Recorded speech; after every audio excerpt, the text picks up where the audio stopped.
Selamat datang dan kembali lagi di BT Channel.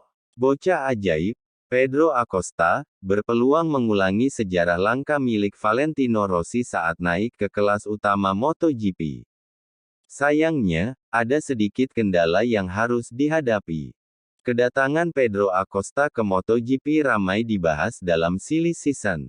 Acosta telah menunjukkan tanda-tanda bahwa dia siap untuk menghadapi tantangan utama dalam menegaskan statusnya sebagai pembalap jagoan, setelah menjuarai Moto3 dalam musim debutnya pada 2021, Acosta kini memburu gelar keduanya di kelas menengah Moto2. Menjadi pembalap yang paling sering menang hingga paruh musim dan hanya terpaut 8 angka dari puncak, Acosta punya peluang besar untuk mewujudkannya. Bahkan ketika gelar juara belum resmi jatuh ke tangan, lesatan Acosta di Moto2 sudah sukses membuat KTM pusing memikirkan masa depannya. Acosta binaan pabrikan asal Mattighofen, Austria, itu. Sejak debutnya, pembalap kelahiran tanggal 25 Mei tahun 2004, itu memperkuat tim junior utama KTM yaitu Ajo, KTM sampai memohon satu tempat di MotoGP demi menampung Acosta tanpa mengorbankan line-up mereka yang sudah ada. Sayangnya, rencana KTM mendapat penolakan.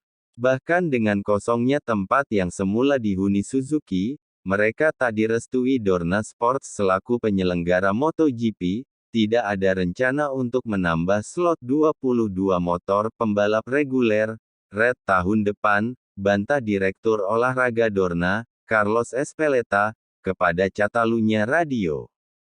Faktanya, angka yang ideal bagi kami adalah 20. Pengganti Suzuki memang diprioritaskan untuk produsen motor lainnya alih-alih menambah tim independen lagi.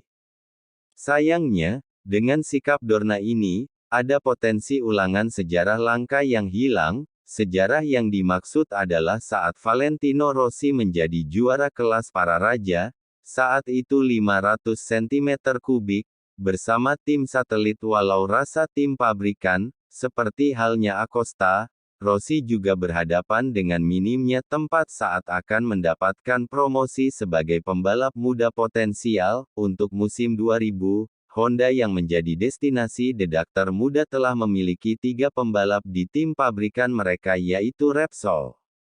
Honda tidak kehabisan akal dengan menyediakan tim satelit khusus bagi Rossi dengan kelir kuning bersponsor Nastro Azzurro yang ikonik, walau labelnya tim satelit, dukungan yang didapat Rossi tidak main-main karena diwarisi tim mekanik legenda balap, Mick Doohan, pimpinan Jeremy Burgess.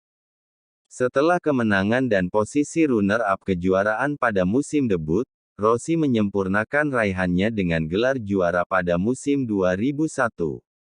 Di sisi lain, KTM tampaknya sudah punya solusi untuk Acosta.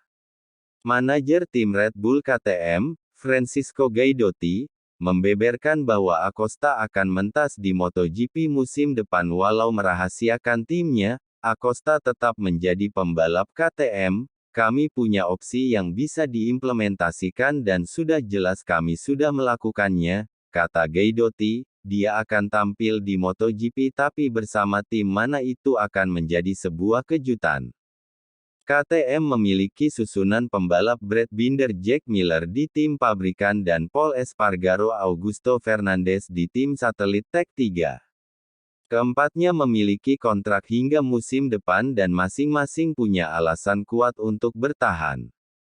Meski demikian, KTM juga punya reputasi tidak kenal ampun dalam berurusan dengan pembalap mereka. Pada tahun yang sama dengan debut Acosta di Moto3, KTM dikritik karena perlakuan mereka terhadap Danilo Petrucci dan Iker Lecuona di Tech 3. Keduanya baru tampil setengah musim saat diberi tahu harus angkat koper musim berikutnya demi memberi tempat bagi 2 pembalap debutan. 2 pembalap itu adalah Remy Gardner, juara Moto2, dan Raul Fernandez, yang ironisnya juga tak bertahan lebih dari semusim. Adapun pembalap yang terancam dikorbankan untuk Acosta adalah Augusto Fernandez walau juara Moto2 musim lalu ini tampil oke. Jadi, Langkah apa yang akan diambil KTM? Patut untuk dinantikan. Bagaimana menurut Sobat BT semua tentang hal ini? Silahkan berikan komentar dan sarannya. Terima kasih.